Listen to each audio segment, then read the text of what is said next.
Ini Sudah, Pak. bisa berjumpa di Sampun. ini tentang menyebarkan dan penerapan pengalaman budaya positif.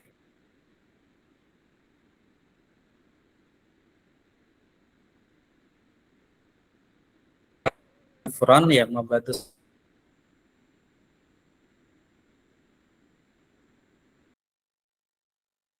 pun fasilitator pemandu saya ya pada hari ini, yakni nama Ibu Susaimi MPD, Jabatan Pengawas Madya, pangkat atau golongan, Pembina Ulama Muda C, Instansi Korwil Dikbud Kecamatan Sawangan, Kabupaten Magelang, ijazah S2, UNES, tugas sampingan sebagai fasilitator guru penggerak Angkatan 4, Angkatan 5, Angkatan 7, narasumber CPP Angkatan 8, Angkatan 9, pelatih pramuka, hobi menulis buku. Sedangkan untuk profil saya, yakni calon guru penggerak ya untuk angkatan 9. Nama saya Zainal Abidin SPDI, tempat tanggal lahir di Pati 27 November 1988. Pekerjaan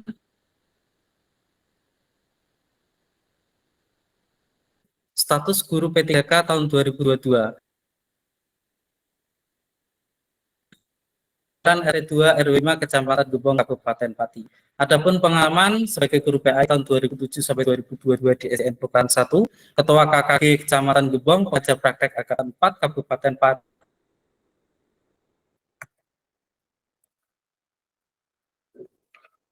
Kemudian fasilitator angkatan 9 Jawa Tengah.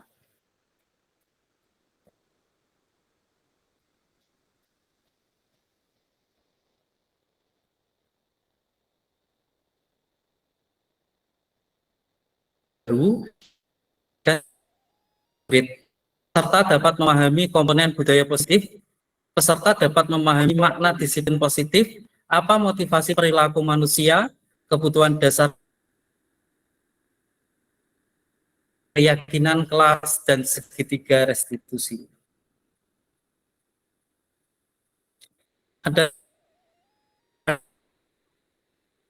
yakni pembukaan, kemudian refleksi, foto bersama, dan penutup.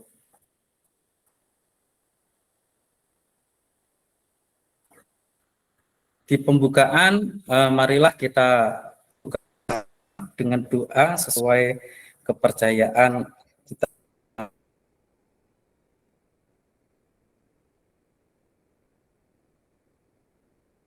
Mulai.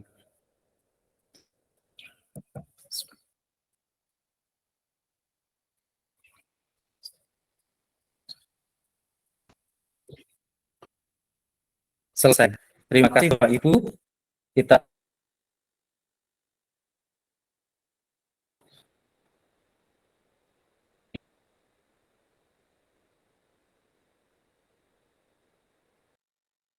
perubahan paradigma belajar, disiplin positif, nilai-nilai kebajikan, kebutuhan dasar manusia, motivasi perilaku manusia, posisi kontrol guru, keyakinan kelas, dan segitiga restitusi. Adapun pembelajaran dengan paradigma baru adalah pembelajaran dengan paradigma merupakan pembelajaran yang dirancang berdasarkan prinsip pembelajaran berdiferensiasi. Jadi pembelajaran paradigma baru kita itu adalah pembelajaran dengan berdiferensiasi. Berdiferensiasi ini dibagi menjadi 3 ya. Ketika nanti kita belajar tentang diferensiasi, ada proses, produk, dan konten. Sehingga dapat memenuhi kebutuhan psikologi profil di sini yang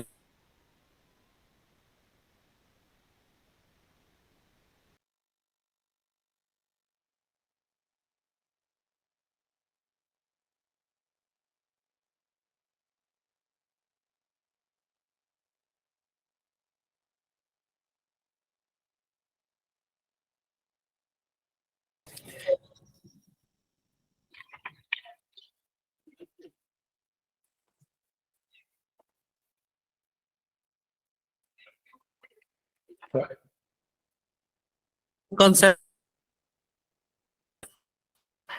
di teori kontrol itu kita ada miskonsepsi ya, di mana ketika kita belajar bahwasanya ketika ada dua orang kemudian memegang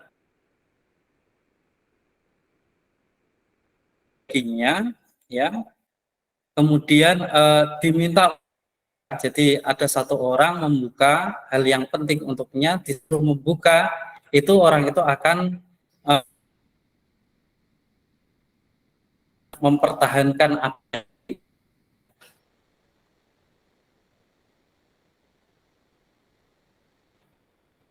Kita ada tentang ilusi di mana guru itu mengontrol murid.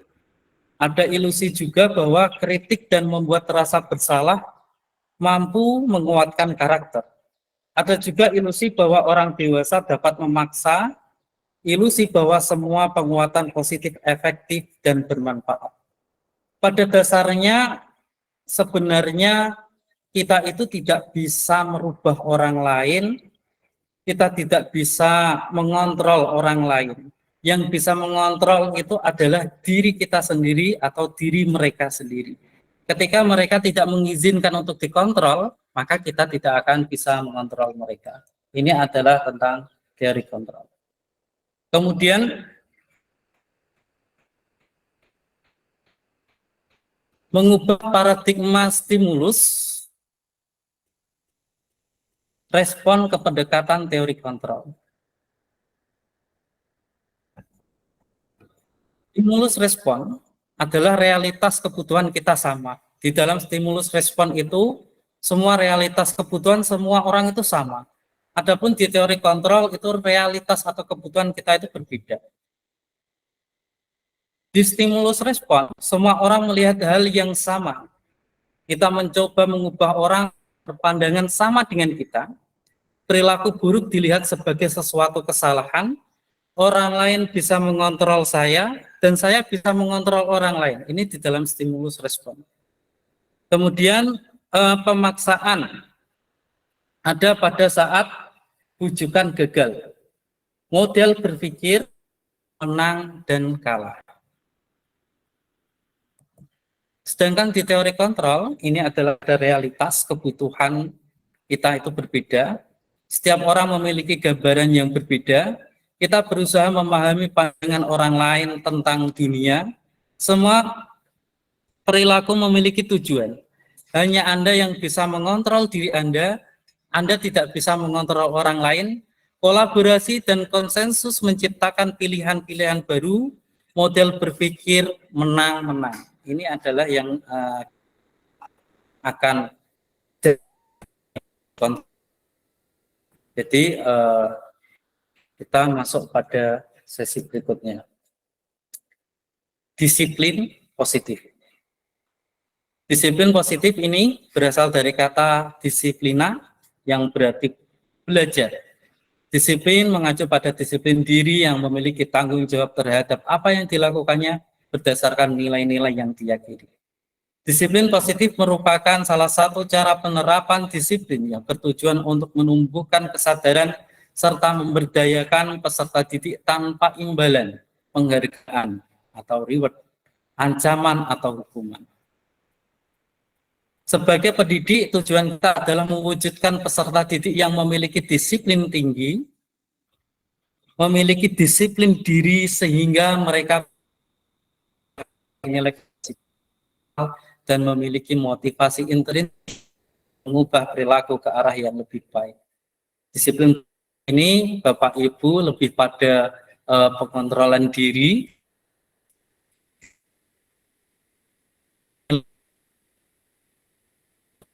dia berjalan berdasarkan motivasi intrinsik dan dia menjadi manusia merdeka. Ini yang kita harapkan profil siswa-siswa kita.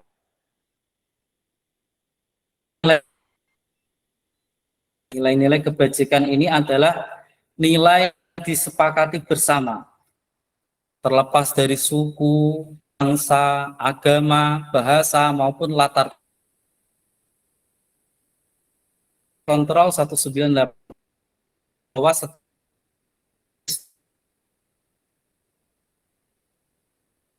kita melakukan segala sesuatu ataupun kita sendiri, itu pasti ada tujuannya.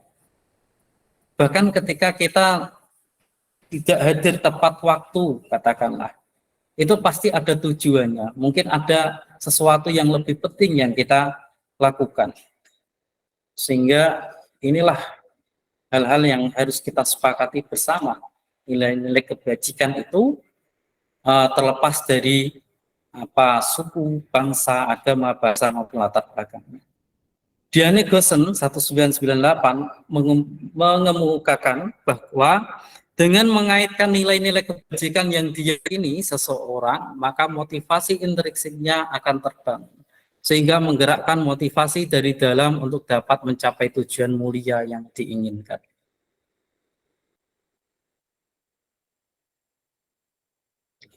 Nilai-nilai kebajikan dari institusi atau organisasi ini ada 6, Bapak Ibu.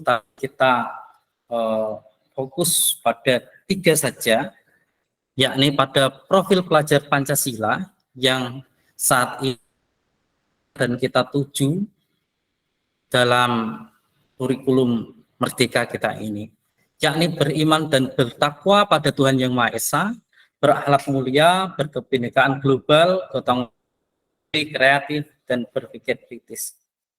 Adapun dalam program ini nilai-nilai kebajikan yang disebutkan adalah sebagai berikut. Ada toleransi, rasa hormat, integritas mandiri, menghargai antusias, empati, keingintahuan, dan komitmen. Adapun institusi keterampilan hidup, di sini dapat lurus hati, pendengar yang aktif, tidak merendahkan orang lain, dan memberikan yang terbaik dari diri. Sekarang kita akan berbicara tentang kebutuhan dasar manusia. Bapak Ibu pastinya sudah tahu ya, kita memiliki kebutuhan dasar Bapak Ibu. Itu segala sesuatu yang kita lakukan untuk mendapatkan apa yang kita inginkan. Seluruh tindakan yang kita lakukan memiliki tujuan tertentu, dan semua usaha terbaik yang kita lakukan adalah dalam rangka agar kebutuhan dasar kita terpenuhi dengan baik. Jadi apapun yang kita lakukan saat ini sebenarnya adalah untuk memenuhi kebutuhan dasar kita. Nah, apa saja sih kebutuhan dasar kita ini? Yang pertama adalah kebutuhan untuk bertahan hidup, Bapak Ibu. Dalam bertahan hidup itu, ya, kita melakukan makan, ya kan? Kita harus makan. Jadi harus yang kita dapatkan adalah makanan, pakaian, tempat tinggal, keamanan, dan kesehatan. Kemudian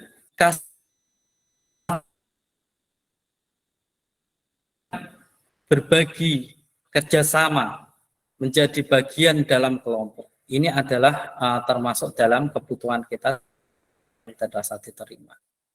Kemudian kita puasa, ada harga diri, keinginan untuk dianggap, memimpin, diakui atau didengar. Kebebasan yang memiliki pilihan, mencoba hal baru, mengendalikan arah diri. Dan yang terakhir adalah kebutuhan akan kesenangan, bermain.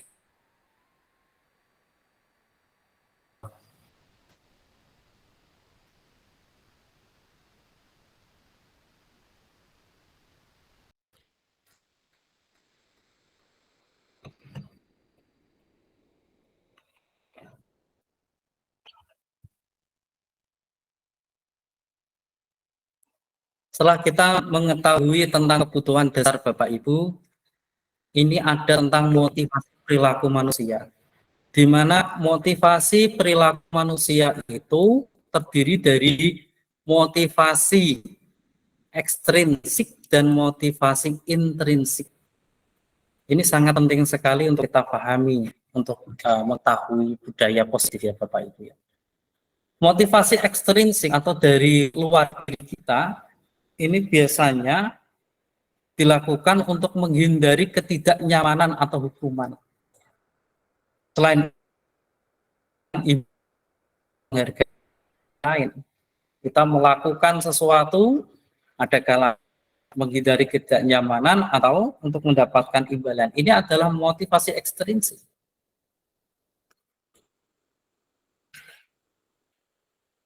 Dan untuk motivasi intrinsik, ya, ini adalah untuk menjadi orang-orang yang mereka inginkan dan menghargai diri sendiri dengan nilai-nilai. Mohon izin untuk mengecas.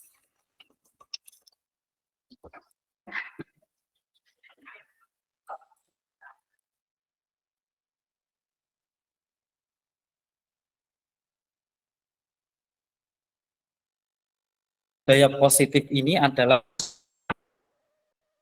dari motivasi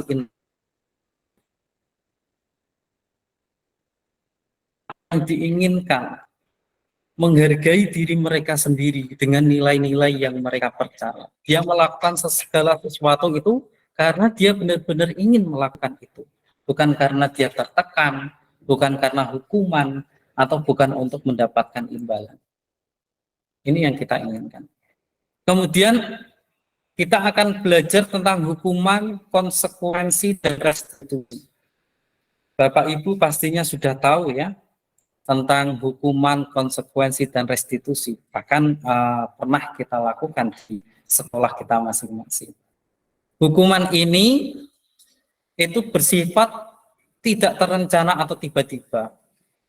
Murid tidak tahu apa yang terjadi atau tidak dilibatkan dalam membuat hukuman ini.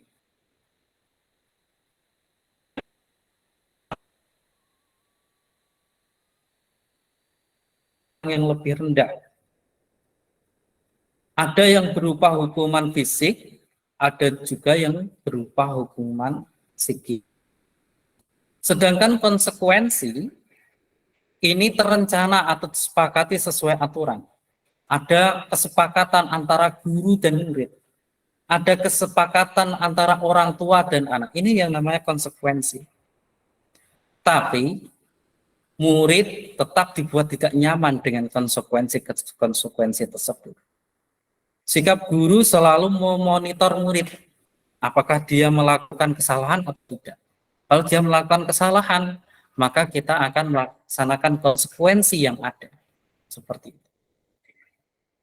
Tiga ini adalah restitusi. Apa itu restitusi? Ini proses menciptakan kondisi bagi murid untuk memperbaiki kesalahan. Proses kolaboratif yang mengajarkan murid untuk mencari solusi sendiri.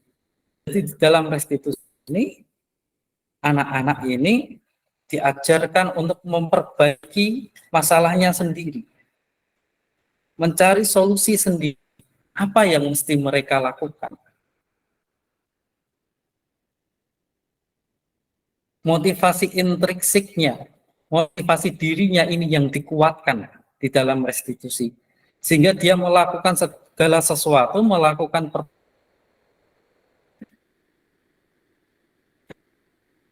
sehingga mereka melakukan itu tidak merasa berat, ya, tidak merasa terancam, dan lain sebagainya. Nah, selanjutnya ini adalah tentang posisi kontrol guru, Bapak Ibu. Posisi kontrol guru ini ada 5. Ada penghukum, ada kalanya pembuat rasa bersalah, ada kalanya menjadi teman, ada kalanya menjadi pemantau. Dan yang terakhir adalah posisi kontrol sebagai seorang manajer. Contoh penerapan 5 posisi kontrol guru yang ada. Seperti ini Bapak Ibu, jika ada murid tidak memakai atribut lengkap pada saat upacara bendera, ketika guru mengatakan hormat pada bendera selama 1 jam, di situ tidak ada peraturan yang tertulis seperti itu, tetapi guru langsung meminta untuk seorang murid itu hormat pada bendera selama 1 jam, maka seorang guru itu sedang melakukan posisi kontrol sebagai penghukum. Jika guru kemudian mengatakan, berapa kali tahu kamu selalu saja mengecewakan Bapak Ibu. Ada kata-kata, kamu selalu saja mengecewakan Bapak Ibu. Ini menjadikan anak menjadi merasa bersalah. Maka posisi kontrol guru pada saat ini adalah sebagai pembuat rasa bersalah. Kemudian di kasus yang sama, kalau posisi gurunya sebagai seorang teman, maka dia akan kalimat seperti ini. Ayo dong, ikuti aturan sekolah, tolong bantu Bapak Ibu ya. Nah, di sini ada kata tolong bantu Bapak Ibu ya. Ya sudah, tidak apa-apa. Lain kali jangan sampai berbagi ya. Jadi tidak ada hukuman. Apa yang dilakukan itu seperti seorang teman. Sedangkan untuk si pemantau kalimat, kamu sudah melanggar peraturan sekolah, kamu tahu konsekuensinya. Setelah upacara, kamu beli atributnya ke koperasi dan jangan diulangi lagi. Jadi sebelumnya di pemantau ini ya sudah ada kesepakatan antara siswa dan guru tentang atribut lengkap upacara bendera. Sehingga ketika tidak dilaksanakan, maka anak diberikan konsekuensi dari apa yang telah mereka langgar. Dan ini adalah posisi guru sebagai pemantau. Lanjut yang terakhir, ya, yaitu sebagai seorang manajer. Di sini seorang guru akan berkata, apakah kamu tahu kesalahanmu? Nah, kata-kata ini diucapkan dan diberikan supaya seorang anak bisa memvalidasi kesalahannya, bisa mengetahui kesalahannya berdasarkan apa yang telah dilakukannya, kesadarannya seperti apa. Kemudian kira-kira bagaimana kamu memperbaiki kesalahanmu setelah anak itu paham kesalahannya apa, maka seorang siswa juga diharapkan bisa menyelesaikan masalahnya. Maka untuk cara seperti ini adalah posisi kontrol guru sebagai manajer yang kita harapkan nantinya bisa kita gunakan untuk mengatasi setiap kesalahan siswa yang ada. Bapak Ibu, sekarang coba Bapak Ibu bisa untuk mencoba ya menjawab posisi kontrol apakah aku dalam bacaan ini kira-kira termasuk posisi kontrol apa? Di mana tadi kan ada posisi kontrol sebagai seorang penghukum, ada posisi kontrol sebagai seorang teman, ada posisi kontrol sebagai pembuat rasa bersalah, ada posisi kontrol sebagai manajer. Kira-kira kalau kata-kata saya kecewa sekali dengan kamu, ini termasuk apa? Silakan Bapak Ibu bisa menuliskan dalam kolom chat.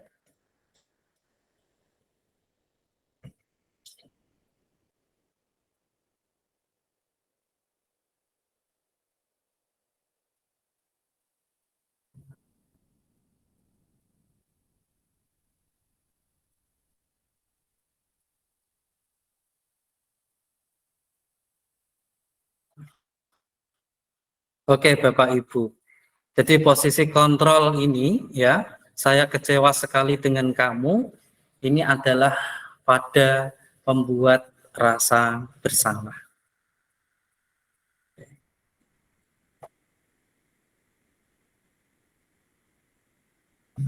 Saya kecewa sekali dengan kamu. Ini sama ya. Oh, mohon maaf. Kamu tidak pernah benar melakukannya. Ini ada dalam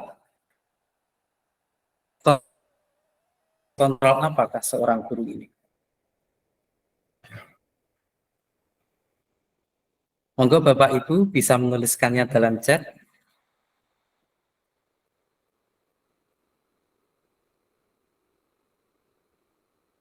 Posisi kontrol ini adalah sebagai penghukum, betul.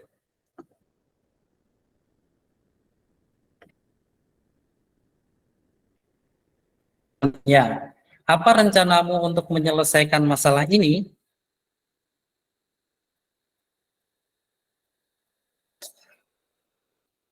Ya, kira-kira Pak Ali. Nah, ini apa Pak Ali? Posisi kontrol apa Pak Ali? Apa rencanamu untuk menyelesaikan masalah ini?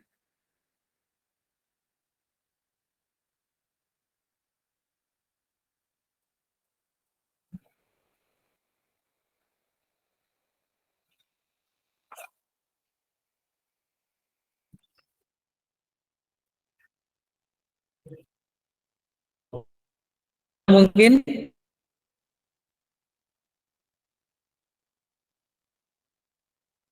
monggo Pak Kolil untuk menjawab. Atau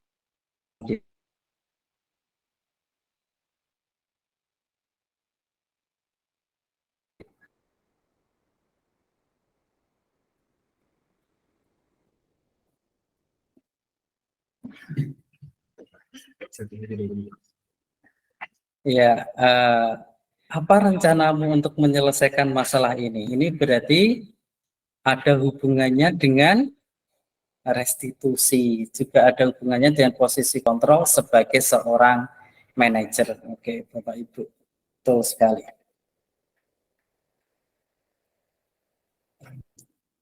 Nah, kalau yang ini apa? Ayolah lakukan demi Bapak Ibu ya. Kira-kira apa ini? Mungkin Pak Kolil bisa menjawab, silakan Pak Kolil. Oh ya, belum siap ya Pak Kolil ya.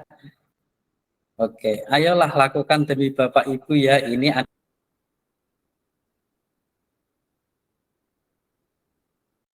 posisi kontrol sebagai seorang teman.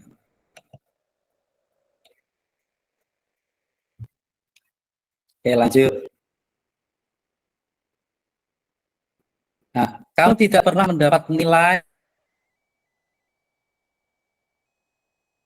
adalah posisi kontrol apa sebagai seorang guru? Oke.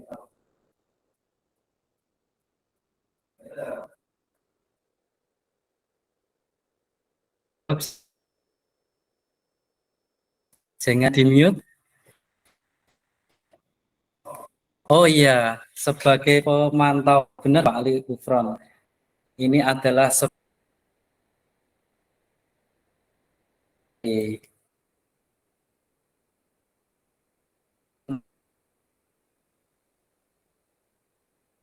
mengapa keyakinan kelas, mengapa bukan peraturan kelas. Ya, tentunya kalau peraturan kelas kita sudah pahami bersama, sudah biasa. Kalau keyakinan kelas, Bapak Ibu mungkin ada yang sudah tahu, ada yang belum tahu ya. Karena ini berkaitan dengan kebajikan universal Bapak Ibu.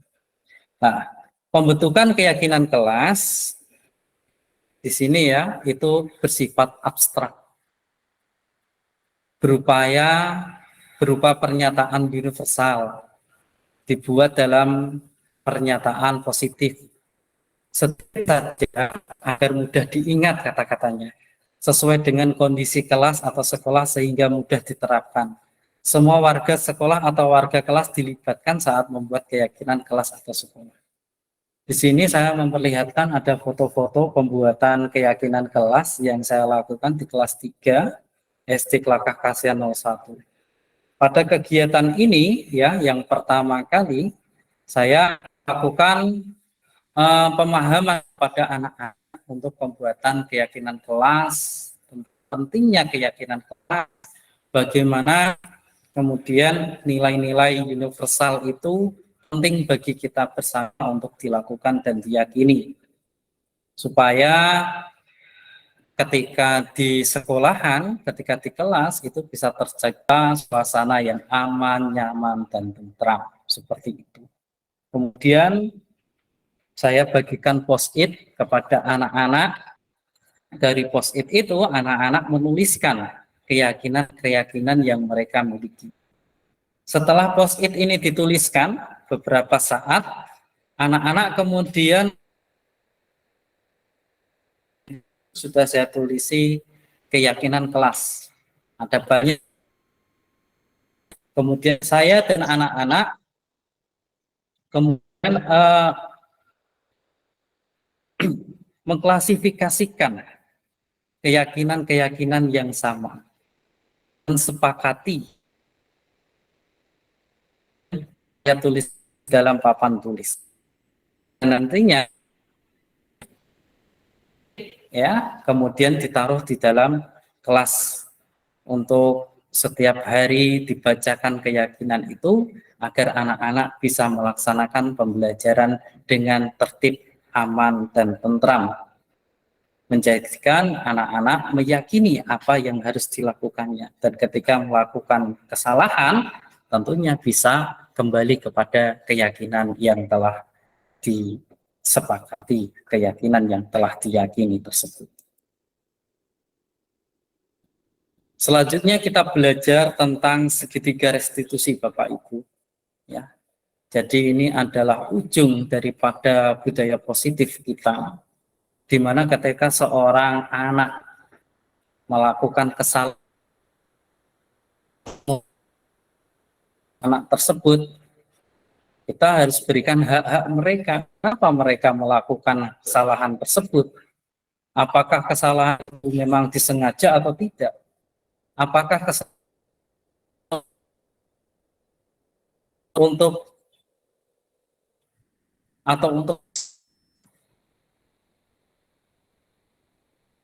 dalam segitiga restitusi ini, guru itu berperan sebagai manajer. Nah, seperti tadi kita pahami ya, Bapak Ibu, ada 5 posisi kontrol, dan posisi kontrol dalam segitiga restitusi ini, guru itu sebagai seorang manajer.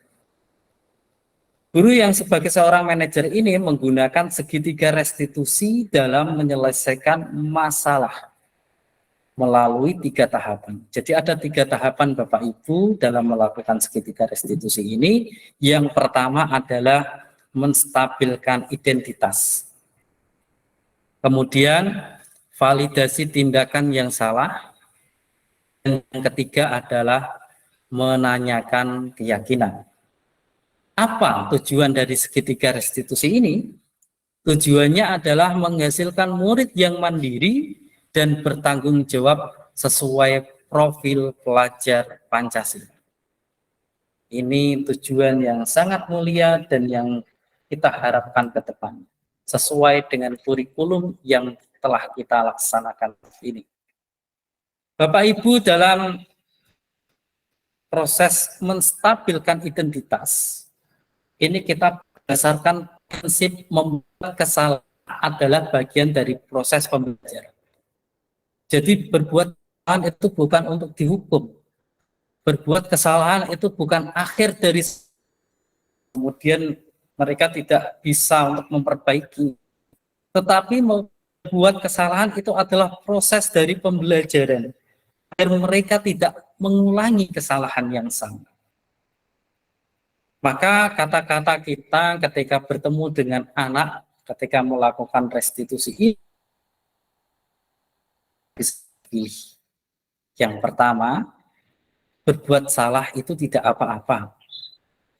Tidak ada manusia yang sempurna. Saya juga pernah melakukan kesalahan seperti itu. Tidak tertarik mencari siapa yang salah. Tapi Bapak Ibu ingin mencari solusi dari permasalahan ini. Kamu berhak merasa begitu. Apakah kamu sedang yang baik? Kata-kata dalam menstabilkan identitas. Hal ini dilakukan Bapak Ibu supaya anak didik kita bisa stabil identitasnya, yang marah supaya bisa sedikit redam, bisa menyadari apa yang dilakukannya itu adalah suatu proses untuk pembelajaran supaya proses agar lebih baik. Seperti itu Bapak Ibu. Setelah menstabilkan identitas, kita bisa memvalidasi tindakan yang salah. Berdasarkan prinsip setiap perilaku berupaya memenuhi suatu kebutuhan tertentu. Kita tadi sudah belajar ya tentang 5 kebutuhan dasar manusia. Apa kebutuhannya kira-kira?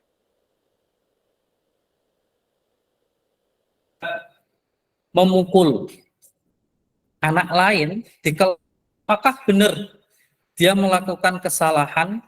Kalau dia itu kesalahan itu dilakukan bela dirinya.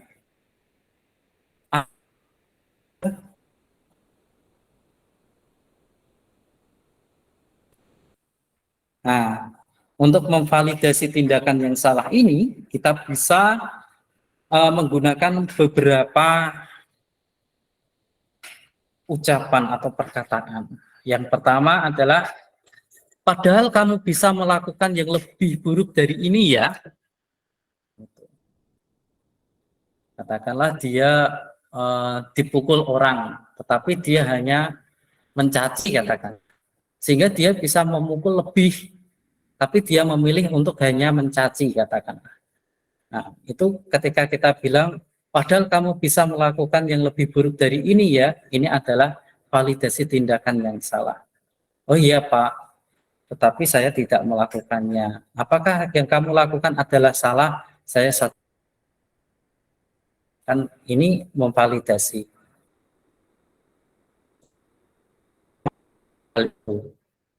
Kemudian anak menyatakan alasannya. Mungkin dari A sampai Z disebutkan, kita bisa mengklarifikasi daripada validasi-validasi tindakan itu mana. Kita bisa terus gali. Bukan ini untuk apa? Seperti itu. Jadi kita tidak terus menghukum anak. Kemudian yang ketiga, patut bangga pada dirimu sendiri. Melindungi buatmu. Ini. Dan yang keempat, kamu pertahankan sikap itu, tapi kamu harus sikap yang. Nah, ini adalah tentang kata-kata validasi tindakan yang salah yang bisa dipakai Bapak Ibu. Dan tentunya ini bisa kita kembangkan. Lanjut melaksanakan menanyakan keyakinan. Jadi apa yang diyakini oleh siswa-siswi atau murid-murid kita. Menanyakan keyakinan ini berdasar motivasi secara intrinsik. Ya, kita tadi belajar tentang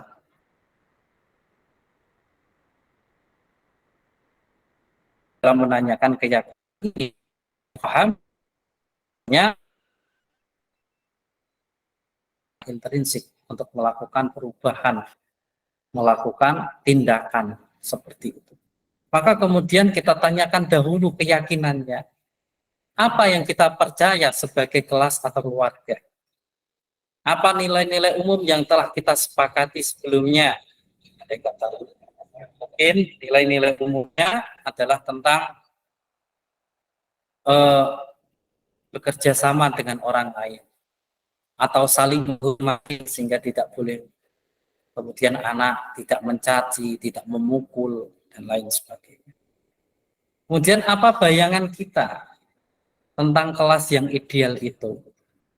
Kita tanyakan kepada ini.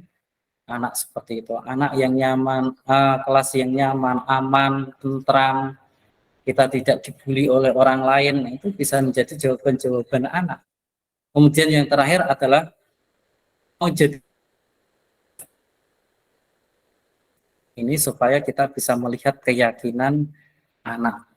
Setelah itu baru kita bisa melaksanakan yang namanya proses anak untuk memilih bertanggung jawab terhadap apa yang dilakukannya. Apa yang harus dilakukannya untuk mempertanggungjawabkan apa yang dilaksanakan. perubahan seperti apa yang akan dilakukan oleh anak. Ini adalah merupakan pilihan dari anak atau peserta didik kita. Lanjut, di sini ada tentang contoh penerapan segitiga restitusi Bapak Ibu. Ya, Silakan Bapak Ibu. hari ini kamu ke sini, kita akan melakukan restitusi. Kira-kira apakah Mbak Atta paham? Ya. Apa kesalahan hari ini? Tidak mengerjakan tugas. Ya. Setiap orang pasti pernah melakukan kesalahan, ya. Entah itu yang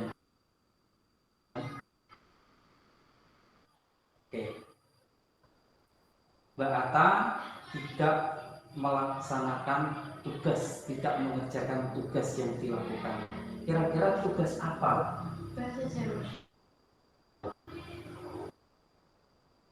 Tidak dilakukan oleh Mbak Atta. Malas. Aduh, kenapa kok malas? Chattingan. Oh, chattingan sama teman.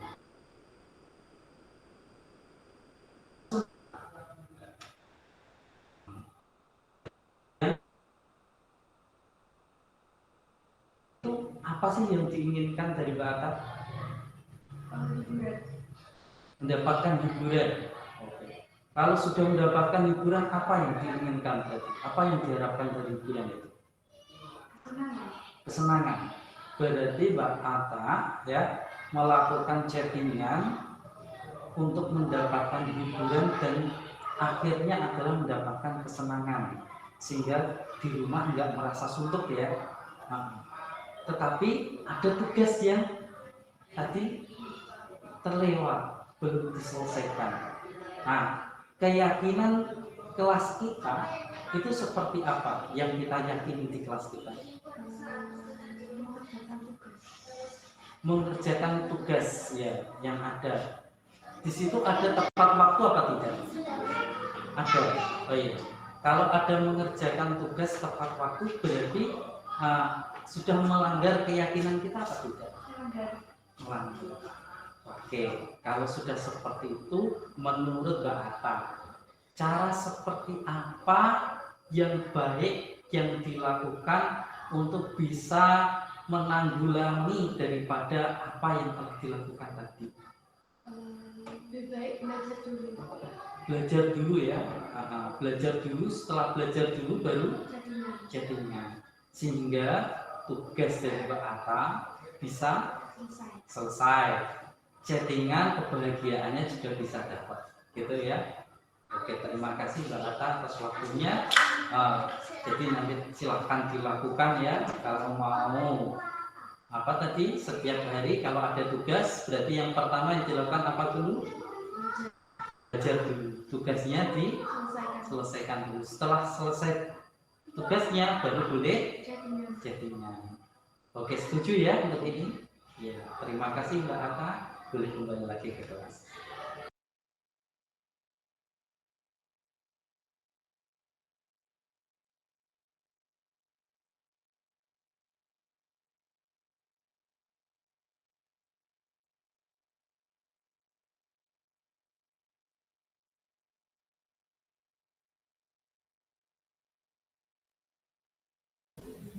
Oke, Bapak Ibu, tadi adalah contoh penerapan segitiga restitusi.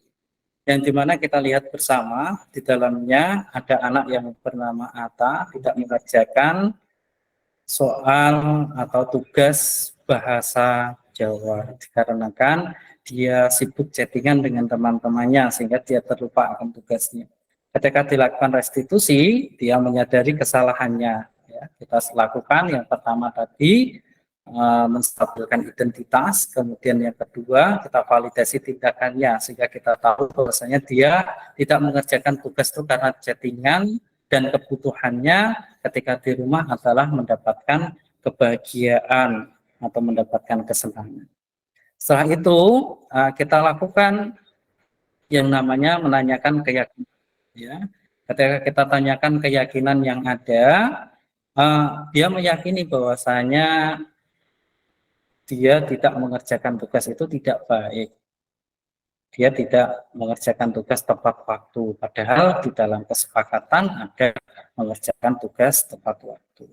Sehingga ketika dilakukan restitusi ini, dia memilih untuk melakukan tugasnya terlebih dahulu pada chattingan, sehingga nantinya keduanya ini bisa terlaksana dengan baik. Guru mendapatkan tugasnya, sedangkan anak bisa tetap bahagia dengan tetap bisa melakukan chattingan seperti itu, Bapak.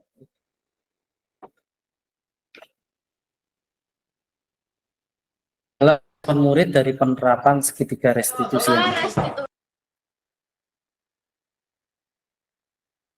Akan mengerjakan tugas pada waktunya.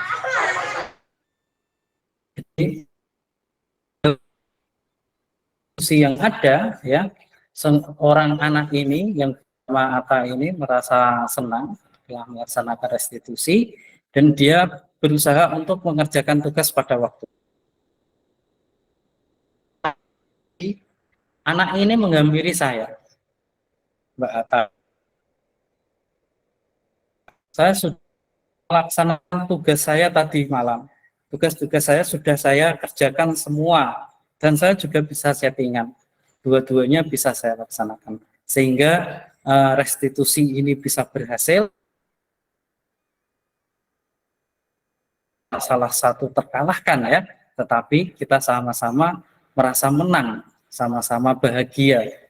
Sang anak bahagia, kita pun sebagai guru juga bahagia.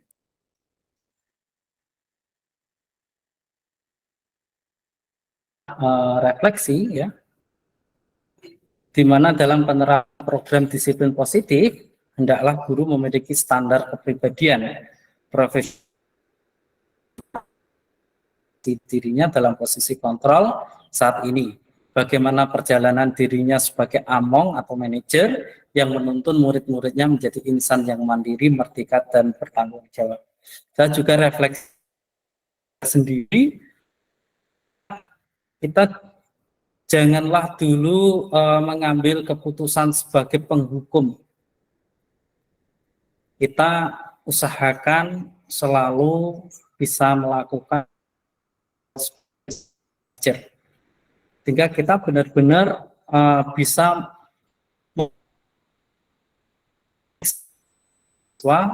untuk merubah kesalahan yang ada sebagai untuk kedepannya menjadi sikap-sikap yang lebih baik, memperbaiki dirinya lagi, ya, menjadi seorang mandiri yang kemudian belajar secara mandiri, melakukan kebaikan-kebaikan. Ketika salah mereka perbaiki, ketika salah mereka perbaiki.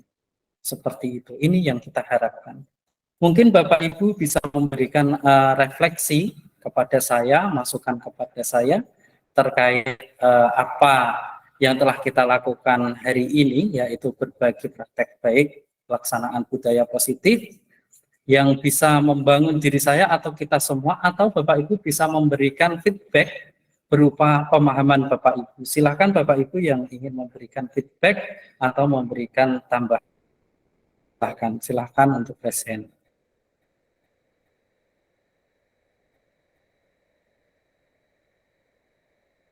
Ya, silakan Bapak Triyono dulu. Monggo Pak Triyono, terima kasih. Oke, Assalamualaikum warahmatullahi wabarakatuh. Terima kasih untuk Pak Zen pada kesempatan siang hari ini memberi kita wawasan baru terkait dengan budaya positif di sekolahan. Suara saya terdengar bagus ya Pak ya? Bagus Bapak. Halo? Ya, bagus. Ya, siap. Oke, untuk feedback kali ini yang pertama, semua teman-teman yang ada di ruangan ini, yang pertama terkait dengan budaya positif di sekolahan ini, salah satu fungsinya adalah membuat tempat kita belajar anak-anak ini untuk tumbuh kembang itu menjadi tempat yang nyaman dan aman untuk belajar, sehingga kedepannya dengan adanya budaya positif ini menyebabkan tempat itu aman dan nyaman untuk belajar, sehingga tunas-tunas bangsa nanti yang tumbuh ini kreativitasnya, potensi terbaik dari dirinya itu akan bisa secepatnya ditumbuhkan gitu. Tetapi sebaliknya kalau budaya positif di lingkungan sekolahan ini tidak dapat kita laksanakan dengan baik, tentu saja potensi terbaik dari anak didik kita niscaya juga akan segera tercapai. Kemudian tadi dijelaskan oleh Pak Zen terkait budaya positif, terkait disiplin, usaha secara sadar. Semua masyarakat di lingkungan sekolahan itu sadar dan patuh terhadap nilai-nilai kebajikan universal yang dibuat bisa juga tapi melalui keyakinan kelas, mungkin juga dari tata tertib sekolahan. Ini bisa menunjang dan segera mungkin untuk bisa terlaksananya iklim sekolah yang kondusif, aman, dan nyaman. Dan tentu saja bila ada pelanggaran-pelanggaran terkait dengan pelaksanaan budaya positif tadi, ada segitiga restitusi yang digunakan supaya nanti kepahaman, kesadaran diri penuh peserta didik ini mampu tertanamkan, dan tentu saja budaya positif di lingkungan sekolah akan segera terlaksana dengan baik. Saya kira itu Pak Jen, terima kasih. Terima kasih Pak Triyono sudah memberikan wawasan bagi kita tambahan ya yang sangat luar biasa. Semoga kita bisa menerapkan segitiga restitusi budaya positif di sekolahan kita semua sehingga terwujud kelas yang aman, nyaman untuk anak-anak kita untuk belajar. Pak Ali Gufron untuk memberikan refleksinya.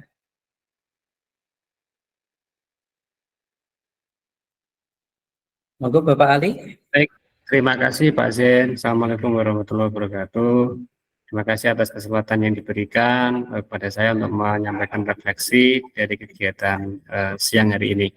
Saya berterima kasih kepada Pak Zen telah membagikan praktik baiknya dalam rangka menerapkan budaya positif ya. Jadi posisi kontrol yang paling penting dan paling urgen kita terapkan dalam diri kita adalah posisi kontrol sebagai manajer. Ini terkait dengan penciptaan mewujudkan budaya positif karena saat ini masih banyak ya, bukan ada tapi masih banyak mindset yang ada di guru-guru kita, posisi kontrolnya berada di posisi penghukum, teman, pembuat rasa bersalah hingga pemantau. Nah, ini mudah-mudahan ya melalui forum ini nanti membuka mindset kita bersama bahwa posisi kontrol guru yang sebenarnya adalah posisi kontrol manajer Bapak dan Ibu. Ya, nanti harapannya mewujudkan yang mandiri dan bertanggung jawab. Nah, apa yang mesti kita lakukan tadi sudah disampaikan detail oleh Pak Zen, dari menstabilkan identitas, kemudian validakan hingga menanyakan keyakinan. Nah, keyakinan ini yang perlu kita gali setiap hari, kita budayakan menggali nilai-nilai kebajikan universal. Mudah-mudahan ini nanti bermanfaat dan bisa diimplementasikan di sekolah kita masing-masing. Terima kasih Pak Zen, terima kasih Bapak Ibu semuanya.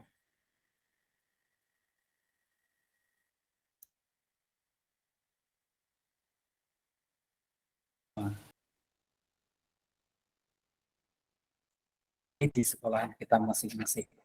Terima kasih Bapak Ibu semua. Kita sudah ada di dalam akhir penghujung ya. 10.02. Terima kasih atas kehadiran Bapak Ibu semua di sini telah membersamai saya sebagai seorang CGP rekognisi yang memberikan praktek baik hari ini. Terima kasih Bapak Ibu, semoga apa yang lakukan ini mendapatkan pahala yang melimpah daripada Allah Subhanahu. Amin. Amin. Bapak Ibu, sebelum kita akhiri acara ini, saya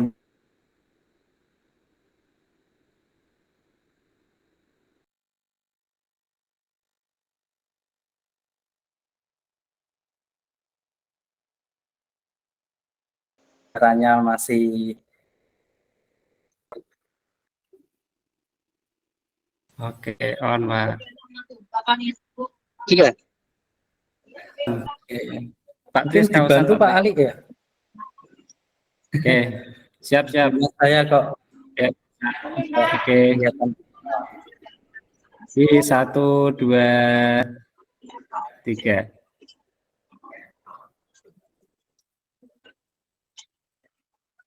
Oke, terima kasih Pak Oke. Gufron. Terima kasih Pak Yes. Triyono yang sudah bersamai. Oke. Terima kasih Pak Yo. Terima kasih Pak Budiono, Bu Meni, dan teman-teman Bu Nina, kemudian Bu Leli, Bu Wulan, Bu Sofiatun, Mas Khalil, ya, dan kawan-kawan semua yang tidak dapat saya sebutkan satu persatu. Demikian acara ini kita akhiri dengan hamdalah. Alhamdulillahirabbil alamin. Wassalamualaikum warahmatullahi wabarakatuh. Waalaikumsalam warahmatullahi wabarakatuh. Pak Tri, Warahmatullahi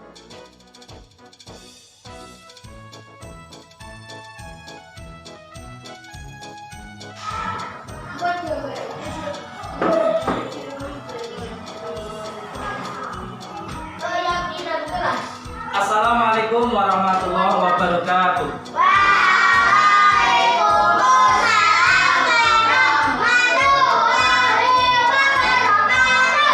Bagaimana kabar hari ini? Baik? Baik. Semangat pagi. Pagi. Ya, kalau bilang semangat pagi. Pagi. Luar biasa. Ya. Pagi. Luar biasa. Semangat pagi.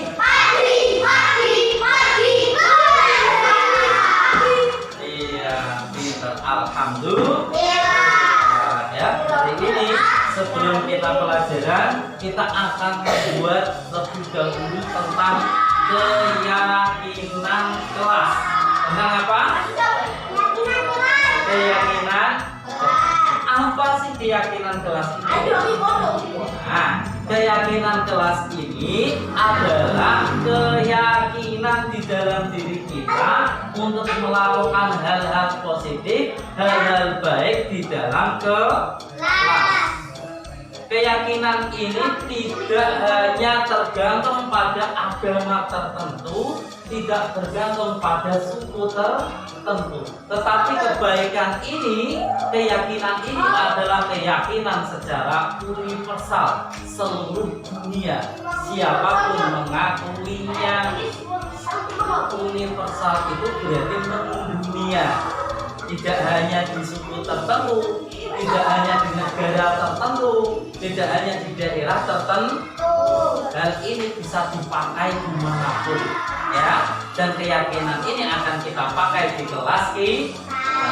Nah, sebagai seorang pembelajar yang baik, ya, pembelajar yang baik itu kita harus memunculkan apa supaya di dalam belajar kita ini bisa aman, bisa nyaman, ya kan? Nah, tidak ada teman yang kemudian nyeleding temannya, tidak ada lagi teman yang dia membuli kawannya, tidak ada lagi nanti orang-orang yang membuat kawannya tidak nyaman. Semua bisa saling kolaborasi, semua bisa belajar dengan tenang dan baik, sehingga pembelajaran yang diberikan, ya, yang kita pelajari itu bisa benar-benar bermakna dan bermanfaat. Paham? Ya, dalam membuat keyakinan kelas, kita akan melakukan beberapa hal. Yang pertama, kita akan lihat apa keyakinan kalian dalam kelas, ya, yang akan kita sepakati. Nanti akan saya kasih semua digunakan untuk menulis keyakinan kelas yang kalian yakini. Contoh keyakinan kelas, ya. Contoh keyakinan kelas ini bentuknya harus positif, jadi tidak boleh ada kata tidak boleh titik-titik, itu tidak. Kita harus pakai kata yang positif. Contoh, menjaga kebersihan. Jadi kita tidak pakai kata tidak boleh buang sampah sembarangan, tapi kita akan pakai kata apa? Menjaga kebersihan. Oke. Nah, lihat sampah, ambil, masukkan di tempat sampah. Jangan kamu menuduh orang lain. Walaupun kamu lihat siapa yang menjatuhkan, ambil, taruh di tempat sampah. Ini adalah tentang keyakinan. Menjaga kebersihan kelas garis. Menjaga Nah, bisa seperti itu. Bisa juga dengan yang lain, menjaga ketertiban.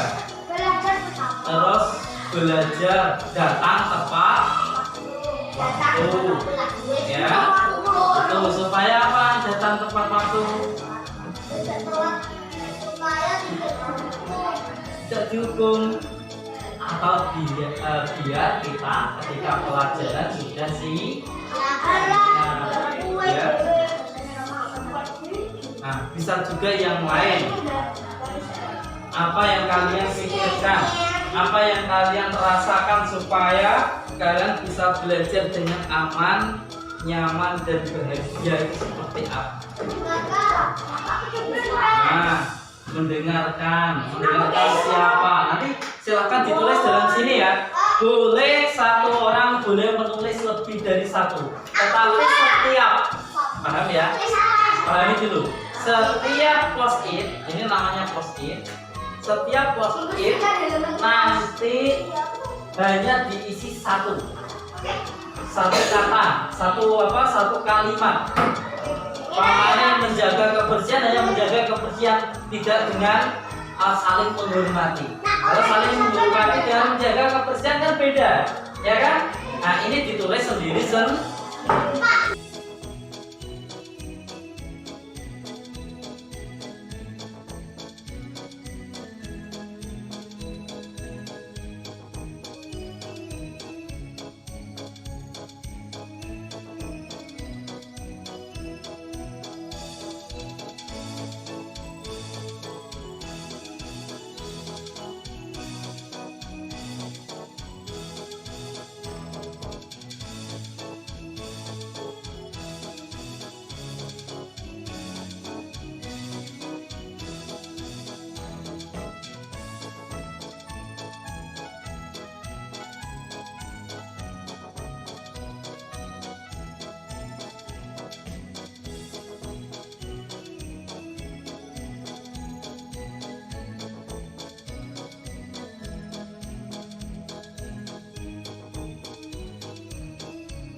Oke, mohon perhatian.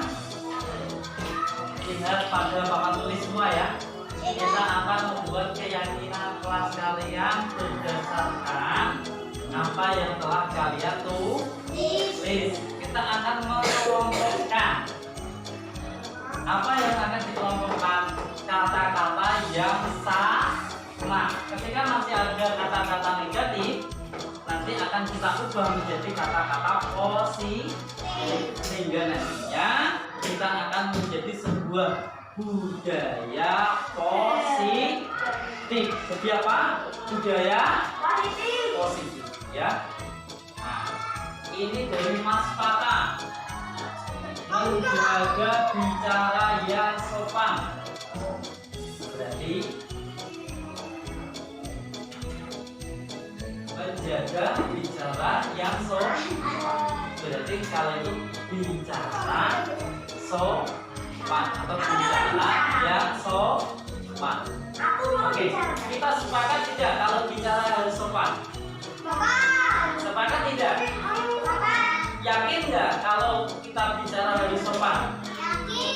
Yakin ya? Yakin. Kalau yakin saya tulis, oke? Oke, berarti yang pertama adalah bicara. Aku kayak salah dari Ya. Sopan. Keyakinan kelas